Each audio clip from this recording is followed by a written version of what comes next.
We can proceed forward to the next study session item. It's item B, receive report and provide direction regarding the establishment of a parklet program and authorize the city manager to waive fees until December 31st, 2022.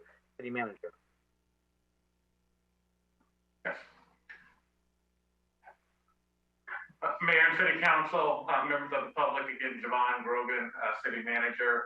The Mayor has read the item. Tonight's second study session is with regard to parklets, a topic that came out of the streetscape plan, as well as a topic that has been very much ever present during COVID-19 as we temporarily allowed sidewalk dining. And many cities developed temporary parklet programs.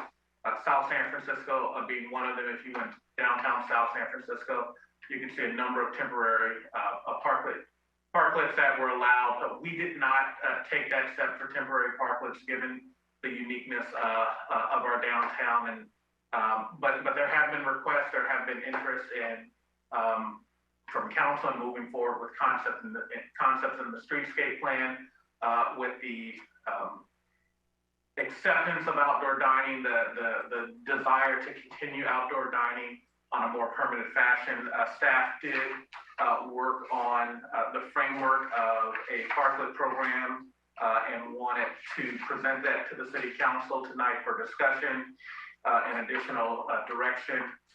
There is a lot of work to be done should we go forward in this direction. But there is the significant research and a framework that we would like to discuss with you tonight. Tonight's presentation will be presented by Michael Smith, a senior planner in our Community and Economic Development Department. So Michael has a presentation that he will provide to the City Council. Oh, Haywan Ritchie, I'm sorry. Yes. I will be presenting that item tonight. Perfect. Screen.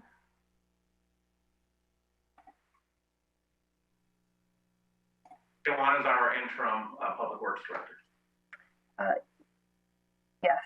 Good evening, Honorable Mayor and City Council members. I'm Haywan Ritchie, interim Public Works Director. The item before you tonight is the discussion of the establishment of a parklet program. I will be providing the presentation tonight. However, I'd be remiss if I didn't also acknowledge the other city staff who were close partners in the development of this program.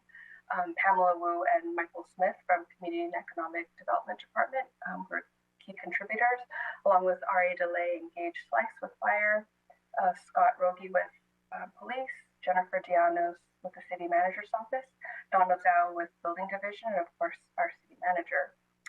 For the planning and design aesthetics, Pamela Wu and Michael Smith are present tonight to answer any questions along with zoning questions if they do come up. So this slide shows the agenda for this presentation. First, I'll provide some parklet program background information, goals and purpose, key program restrictions, location and setback criteria, parklet design elements, policy issues, followed with questions. So as we're all aware, we were struck with a worldwide pandemic. What started as a 2-week shelter in place to flatten the curve turned into a prolonged shutdown of businesses as we know it.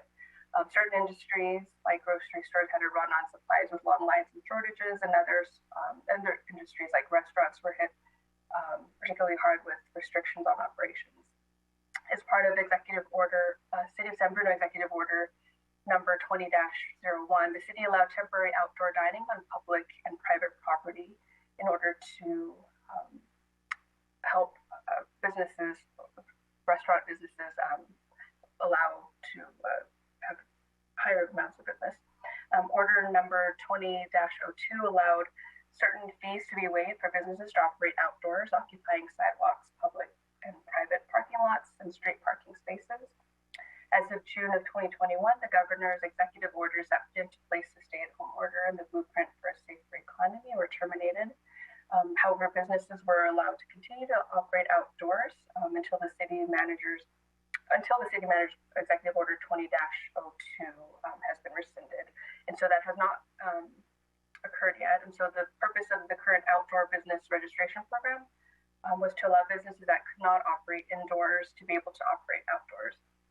The program has been successful as it relates to restaurants and activating San Mateo Avenue and providing a more pedestrian-friendly environment. The goal and purpose of this evening is to discuss the creation of a parklet program that will replace a temporary outdoor business setup with a longer-term parklet program. This will allow some restaurants the opportunity to retain their outdoor dining beyond the pandemic, activate the downtown by promoting the pedestrian environment, generate more foot traffic for downtown businesses by creating a lively atmosphere around food, attempt to balance the needs of all users of the street, limit impacts on parking, create a consolidated and streamlined permitting process, ensure aesthetically pleasing design that is compatible with the streetscape plan, and provide separation between pedestrians and outdoor diners. Key program restrictions include the following.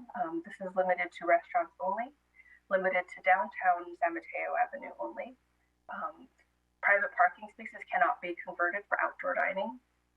The staff is proposing currently a limit to 5 total parklets in downtown.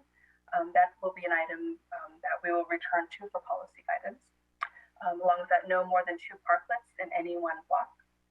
Exclusive use by businesses that build the parklet.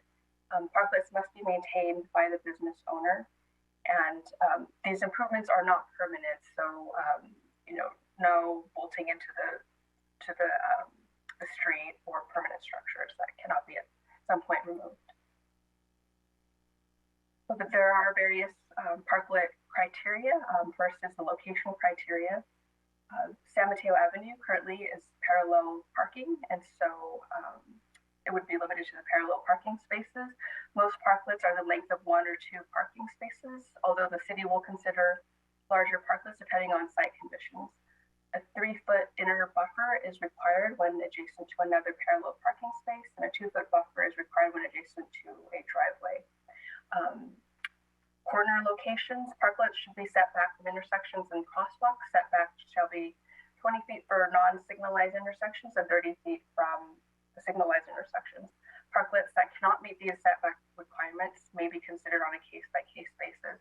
For the most part, in downtown San Mateo Avenue, there are curb extensions that provide for the 20 feet, and so we don't anticipate that any particular spot would be precluded from having a parklet. However, I will share additional criteria.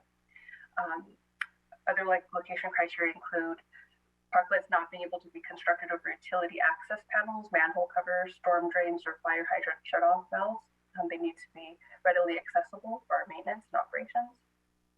The parklets must stay within the designated parking stall area and allow for a minimum of 11-foot vehicular travel lane. Fire hydrants shall not be blocked. Clearance of 15 feet around the hydrant, 15 feet on each side, shall be maintained. And to access to fire department connections, 5-foot wide openings shall be provided between every 2 adjacent parklets or alternative means approved by the fire code official. So this figure shows a typical setback criteria. So we have parallel parking spot, and the T's show the limits of the parking. Along the travel lane here, parklet shall have a 2-foot minimum setback from the travel lane, measuring from the parking striping adjacent to the travel lane. The side setback, when adjacent to a parking space, shall be 3 feet. Please note that further discussion in the presentation, I'll discuss traffic barriers, which can reside within these setbacks. Retroreflective posts will be required at the corners, and the length of the parklet will vary depending on the length of the parking stall or length of the parking stalls. I will note that when adjacent to a curb extension, there would not be that same setback requirement. The parklet design elements will consist of the key following elements: a platform that allows for parklets to serve as an extension of the sidewalks that meet ADA criteria, railings that demarcate the exterior of the parklet from the street and surrounding parking spaces, street safety precautions to reduce potential for auto-related damage, furnishings and fixtures, aesthetic design considerations. So platform design criteria must be constructed from durable materials. All structures must allow for access to public utilities. The platform must be flush and even with sidewalk. Platforms must allow for curb drainage to flow with a threshold for the gutter adjacent to the curb. And so there must be a drainage gap along adjacent to the curb to allow for stormwater to flow. However, access shall be provided across the platform that's ADA compliant. Parklet rail design.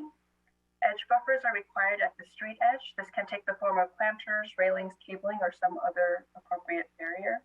Openings and rails must prevent passage of a 4-inch sphere. The height shall not exceed 36 inches from the parklet platform floor to the top of the railing. Barriers taller than 36 inches must use transparent materials like acrylite, plexiglass, plastic films, etc. above those 36 inches. The barriers should not block the view of conflicting movements of traffic, including pedestrian traffic, nor block the view of traffic control devices such as traffic signals, traffic signs, and other traffic warning devices. All railings and barriers must have reflectors on them such that they are visible at night. Roofs, trellises, and shade structures are allowed. In consideration of traffic safety, we are also considering safety as a key aspect of the parklet. Communities vary on this issue. Some parklets are made of plywood, while others use cement K-rails as a barrier. In speaking with police, cement K-rails are required because they provide the highest level of safety. Some communities have chosen to have artists paint the K-rails to make them more aesthetically pleasing, as shown in the image above. We are taking one step further and requiring K-rail to be architecturally screened. K-rail barriers can be an integrated part of the parklet. Unsightly concrete barriers don't have to be at your backdrop. Plywood and wood framing can be incorporated to make a multifunctional barrier that works to screen the K-rail and provide an architecturally pleasing aesthetic. We do want parklets to be consistent with the San Mateo Avenue streetscape plan. Though the plan did not specify or include recommendations for parklet design criteria, it represents a general aesthetic that we are striving for in downtown. To that end, we would require review by the Architectural Review Committee to assess design compatibility. Key policy issues. So there are a number of policy issues for discussion, which includes should the city pursue a parklet program? 2, should the total number of parklets within downtown be limited to 5? Should the total amount of parklets in each block be limited to 2? Should it be offered on a first come, first served basis, or should the city identify target areas for parklets? Should the design go through Architectural Review Committee for review? And should the city provide or seek grants to cover parklet processing fees and or subsidize construction costs for parklets? Many communities have waived fees for the first year to lower the barrier and encourage parklet participation. Staff is recommending a limit of 5 total to reduce parking impacts on downtown in San Mateo Avenue. Which raises another issue. How should we decide which 5 of our approximately 30 restaurants will receive parklets? The staff is recommending parklets to be offered on a first come, first served basis tied to a complete encroachment application submittal date. With that, I will be happy to answer any questions, and other staff are also available as appropriate. Okay, thank you very much for the report. I want to be mindful of the hour too for everyone, staff as well as all of us. If there's members of the public, they could raise their hand now, and then if we can go to our colleagues, and if we can try to make it one trip around, and if that would be helpful. Thank you, Councilmember Mason. Thank you. This item and the item that just passed were really exciting to have. I'm just going to go through the policy issues. So should the city, at least for me, just to make it move a little faster, yes, the city should definitely pursue a parklet program. Should the total number of parklets within downtown be limited to 5? Yes, but with an option to increase at a later time, depending on how the program goes. Should the total amount of parklets in each block be limited to 2? Yes. Offered on a first come, first served basis.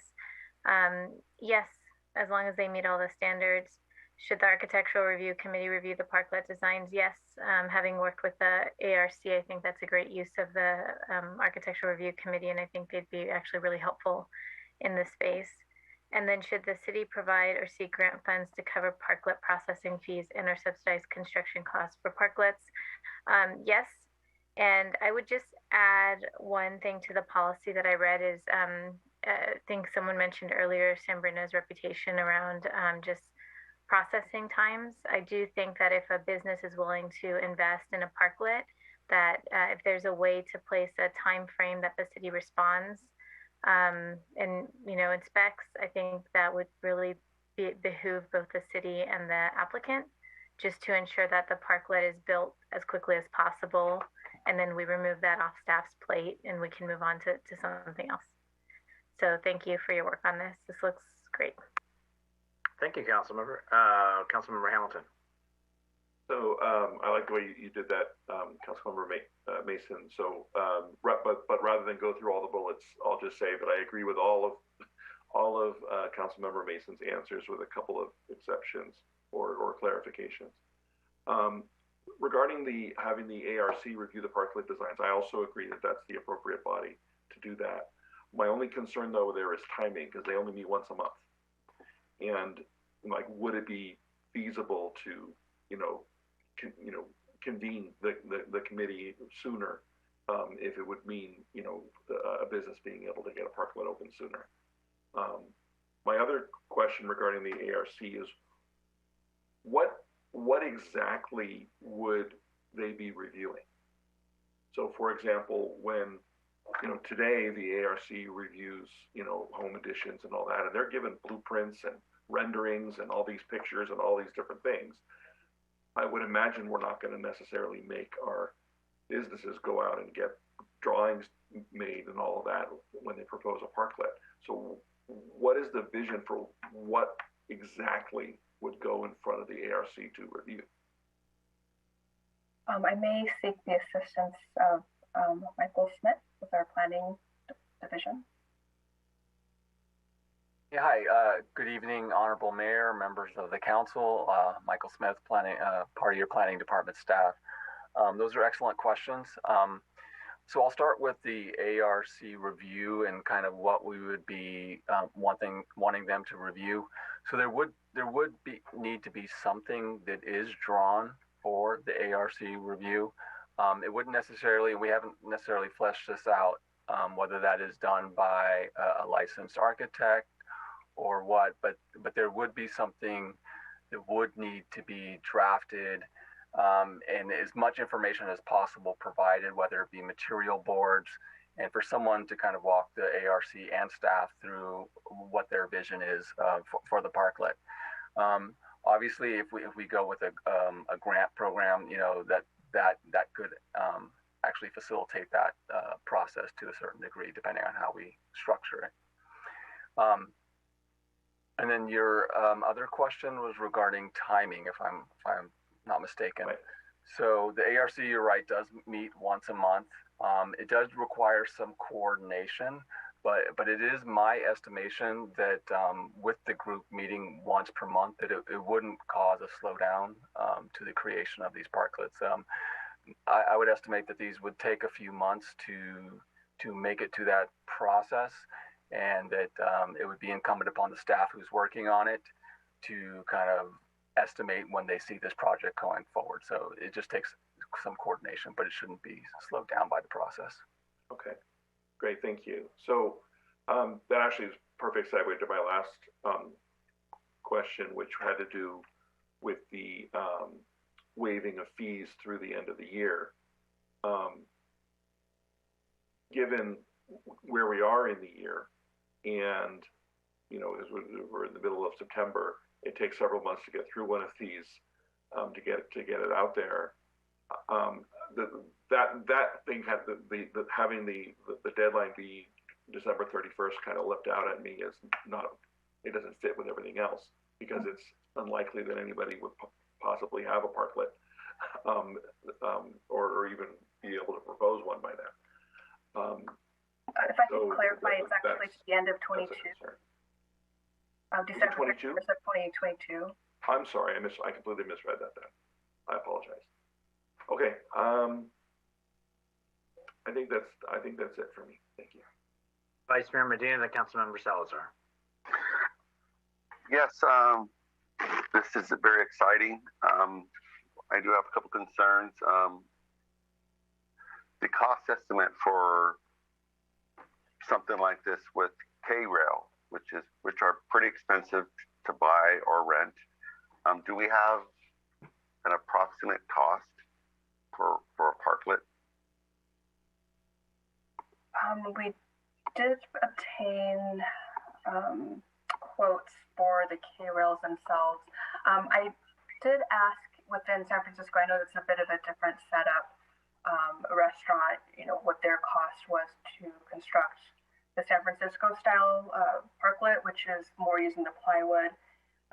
And he said using, very basic materials, it was about a parking space and a half, so a bit larger than one parking stall. And he indicated it was about $4,000. However, the most expensive portion of that cost was, he indicated the metal roof and the plexiglass. And so, those are optional. And so if they wanted to reduce costs, they could.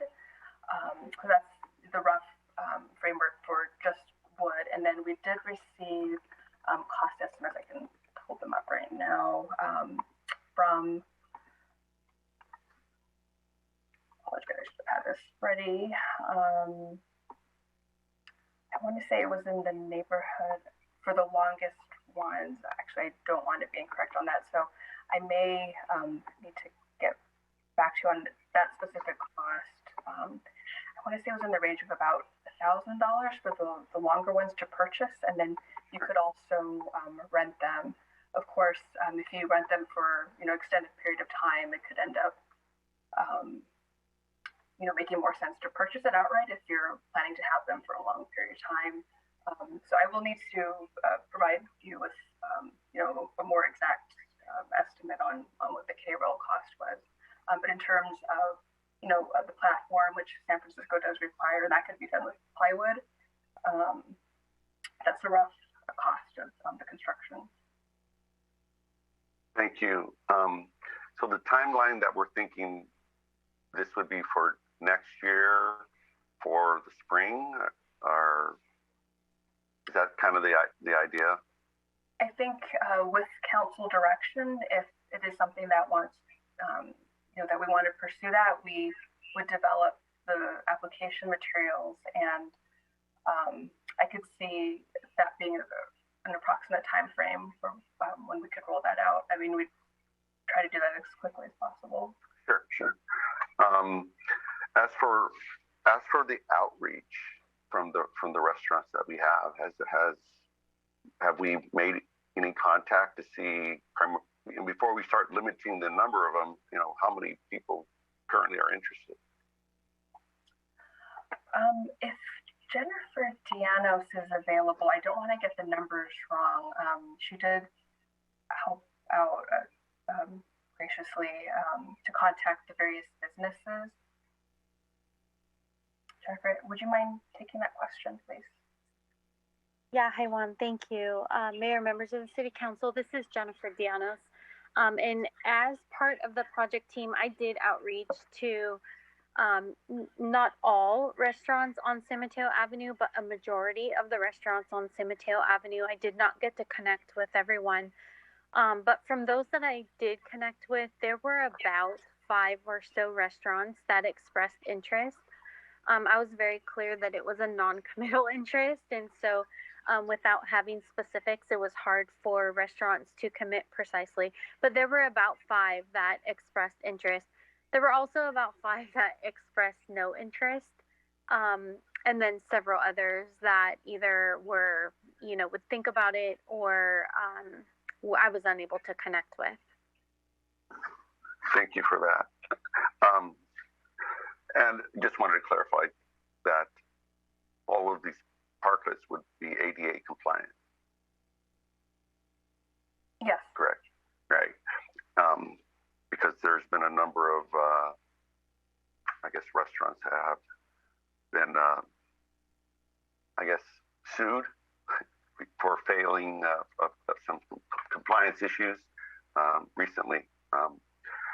All right, I'm ready to do Councilman Mason way of answering these questions.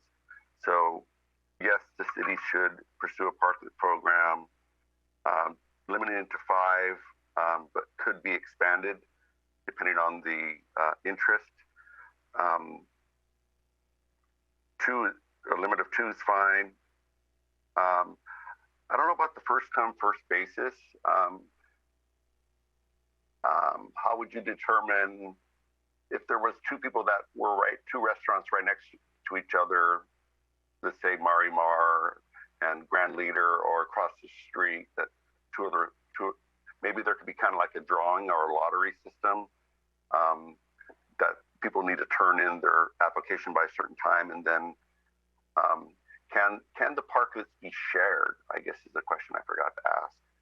In the presentation, it showed that it wasn't clear to me if they could be shared. It would reduce the cost, and sharing is caring. I think the Architecture Review Committee review, I trust staff on this one. I think to expedite the process, that aesthetically it'd be pretty basic, and to go to the Architecture Review Committee and do it that time frame, and then again, like, what are they going to say, that it's not green enough, or they don't like the type of wood? I think staff could, the director could make that call. And waiving the fees is fine. I'm not sure of seeking grant funds. So is that from the Community Foundation, or is that from San Mateo County? Which grant funding are we talking about? For Councilmember Medina, Devon Grogan, City Manager, let me take that. Any number of sources. Yes, we could look at making a request to the San Bruno Community Foundation. We could see if there were any countywide funds that were available. Or we could actually look at resources that we have internally and see if the city has funds that we would dedicate to the effort to provide as grants to businesses. So that was meant to be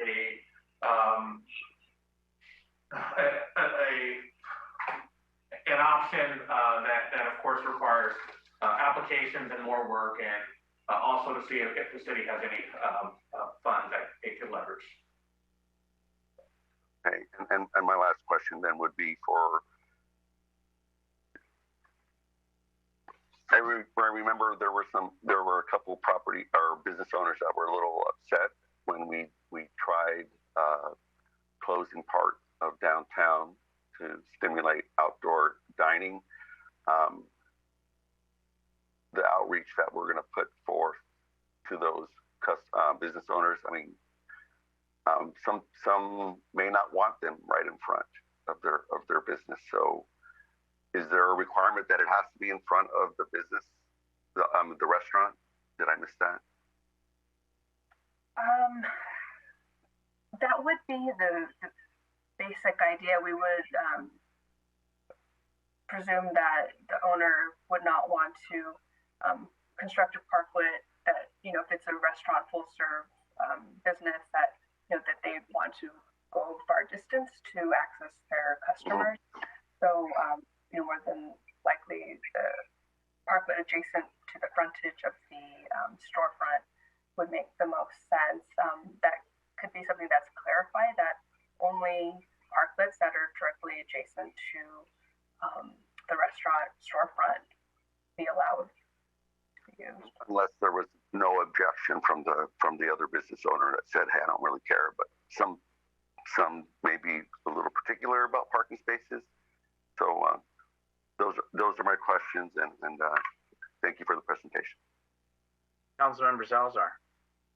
Thank you, Mr. Mayor. So when I started listening to this presentation, my first thought was, hey, this is a great first assignment for our newly formed downtown ad hoc committee. Let them go down there and find out all the details. It sounds like staff has done a lot of work and some initial outreach. The vice mayor brought up some key points that I was also thinking about, in that not all businesses are impacted equally, and this is a loss of parking spots. And it would be good to have more of a definite commitment from some parties and to understand what the layout would really look like. Is it going to be a bunch of parklets on one block, or are they going to be spread out? Is it going to the sharing thing I think is interesting. If multiple businesses can benefit. Because another concern I have is that if we are seeking grant funding, we're using public dollars to build these, and they clearly benefit one business over another. I don't know that that's necessarily an appropriate use of public funds. And, while there may be some, collateral benefit to the overall area or to the community, if I'm a business owner that didn't get a free parklet, I may not see the equity in that. And so I think there is some concern in how we approach that, and how we would, where those funds would come from and how those would be allocated out to the community. So I think that there's definitely some work that needs to be done there to make sure that we're not providing an unfair benefit to an individual that's not available broadly to other businesses. So, as far as everything else that was proposed, it sounds like staff has done most of their homework on this, and I agree that there should be some review from the ARC. So if we move forward, I think that's an appropriate use of that body, and because there are negative impacts, I think there has to be a limit. I just don't know if 5 is the optimum number. And that's why I was actually thinking that maybe a little more detailed, analysis and feedback from the businesses might be appropriate to actually arrive at a optimum number for that. But barring that, maybe 5 is a good upper limit. So that's it for me. Thank you. I'll try to make it very brief. I think ARC, yes. I believe parking is always the concern for some of the merchants, as we know. And not to reiterate everything Councilmember Salazar said, but the equity element of that, and about if it is being provided, is something that also I feel it should be looked at and make sure that that's addressed as well. Let me ask City Manager or Ms. Ritchie, does that give you the guidance that you believe you need from the council? It does. And regarding the private use for profit, fees are waived. However, if the council so does choose at a future date, fees could be set on an annual basis, because there is, potentially when parking meters are installed, there will be a loss of some revenue. And so the city could seek to recoup those costs, as well as set up other, maybe an annual inspection or some additional requirements. And those could be brought back at a future date for consideration. But I do believe we have enough information to proceed from here. And just as a clarification, I'm less concerned with waiving the fees, which could be seen as an incentive, as I am concerned about the construction costs and who eventually ends up owning the materials and the right to do something with that parklet, because that is a gift of public funds. All right, so thank you all for the discussion. Thank you, staff, for all the information. Appreciate it.